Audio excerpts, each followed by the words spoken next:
তো ভোগালী বিহুৰ আন্তৰিক শুভেচ্ছা জ্ঞাপন কৰিলো ভোগালী বিহুৰ দিনা আমি ভিলা পিঠা তেল পিঠা নাৰিকলৰ লাৰু নাৰিকলৰ পিঠা আৰু তিল পিঠা বনালো তাৰ পাছত ৰাতি আছিল চিকেন কাৰী ফিশ এখন মিক্স চব্জি বাস এইখিনিয়ে কাৰণ আমি বেছিকে বনালে কি হয় থাকি যায় বস্তুবিলাক সেইকাৰণে ইমান বেছি বনোৱা নাছিলে তাৰ পাছত এয়া হৈছে বিহুৰ দিনা এদিনাখন বিচনা কাপোৰ কানি বিলাক চব ৰ'দত দিয়া হৈছিলে কাপোৰ কানি বিলাক ৰ'দত দি থাকোতে দেখিলো যে এইটো অজীৱ ধৰণৰ বিছা তৰ টাইপৰ আছিলে বিছাটো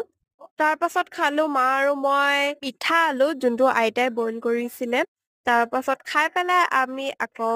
দৈ চিৰা খাবলৈ বহি গলো আৰু দেখিছেনে ই হৈছে আমাৰ ঘৰৰ চিফ গেষ্ট এয়া আমাৰ আইতা আৰু ইফালে বা আৰু জেঠাই দৈ চিৰা বিলাই আছে তাৰ পাছত আমি চব বিলাকে এনেদৰে আজি মাঘ বিহু চেলিব্ৰেট কৰিলো আৰু একেলগে বাহিৰত বহি দৈ চিৰা খালো চ' এয়াই এনেকে ভোগালী বিহুৰ দিনটো গ'ল